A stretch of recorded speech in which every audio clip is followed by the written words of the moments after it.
दिव्य दृष्टि। पूजा पाठ ही पर्याप्त नहीं, उनका उचित फल तो तभी प्राप्त होगा यदि उनके साथ सभी 16 संस्कारों का भी पालन होगा।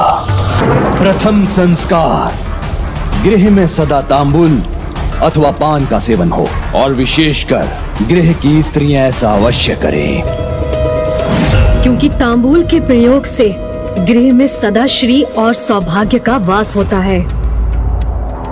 और दूसरा संस्कार, शौच के उपरांत चरण धोए बिना कोई भी गृह में प्रवेश या पूजा पाठ नहीं करेगा, क्योंकि शौच के उपरांत चरण न धोने से कलयुग का प्रभाव होने पर दुर्दिन का आरंभ होता है। तीसरा संस्कार, गीले चरण लेकर कभी निंद्रा हेतु शैया पर नहीं जाना, क्योंकि इससे कुविचारों को प्रोत्साहन और दरिद्रता को आमंत्रण प्राप्त होता है। और चौथा संस्कार, निर्जन स्थान पर कभी अकेले निंद्रा नहीं करना। इस संस्कार के पालन से शत्रुघात का भय क्षीण होता है। और पांचवा संस्कार, गृह में सेवक, प्रहरी अथवा छात्र को आवश्यकता से अधिक निंद्रा लेने की छूट नहीं होगी, क्योंकि प्रहरी और सेवक निद्रा में रत रहेंगे तो गृह की सुरक्षा क्षीण होगी, कार्य पूर्ण नहीं होंगे। और छात्र अधिक समय निद्रा का सेवन करेंगे तो विद्या अर्जित नहीं कर सकेंगे। और छठा संस्कार, पूर्ण रूप से अंधकारमय कक्ष में कभी निंद्रा नहीं करना, क्योंकि ऐसा करने से अंधकारी शक्तियाँ का प्रभाव नहीं होता। और सातवां संस्कार, कभी भी शमशान भूमि में निंद्रा नहीं करना, क्योंकि शमशान में निद्रा करने से व्यक्ति स्वयं को नकारात्मक ऊर्जाओं से प्रभावित होने का अवसर प्रदान करता है। आठवां संस्कार, अपनी शैया पर कभी भोजन नहीं करना, क्योंकि ऐसा करने से अस्वस्थता एवं मृत्यु का योग बनता है।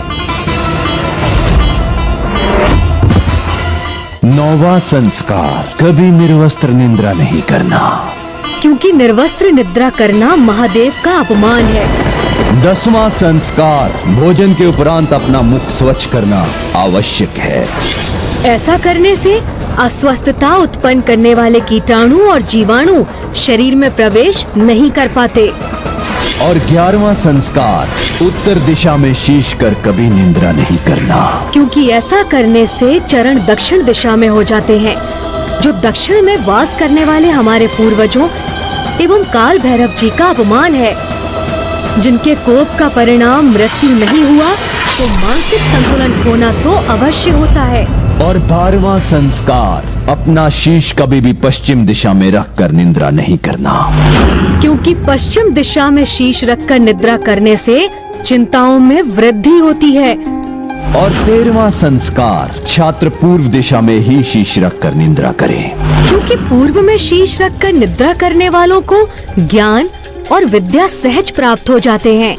और 14वां संस्कार, छात्रों के अतिरिक्त अन्य सभी दक्षिण में ही शीश रखकर निंद्रा करें, क्योंकि दक्षिण में शीश कर निद्रा करने वालों को धन, विद्या, यश, स्वास्थ्य, दीर्घायु सभी प्राप्त हो जाते हैं। 15वां संस्कार, निद्रा करते समय कम से कम 1 प्रहर सर्वप्रथम दाहिनी ओर मुख कर निद्रा अवश्य करें, क्योंकि ऐसा करने से गहरी निद्रा का सुख प्राप्त होता है और गहरी निद्रा प्राप्त करने वाला सदा सुखी रहता है। और अब 16वां संस्कार, सभी को ही ब्रह्म मुहूर्त में ही जागृत होना होगा, क्योंकि ब्रह्म मुहूर्त में प्राण वायु का प्रवाह होता है। इसीलिए ब्रह्म मुहूर्त में जागृत होने से व्यक्ति निरोगी और दीर्घायु बनता है। ये सभी 16 संस्कार, यज्ञ और वेद पाठ हमें प्रतिदिन पूर्ण करने होंगे।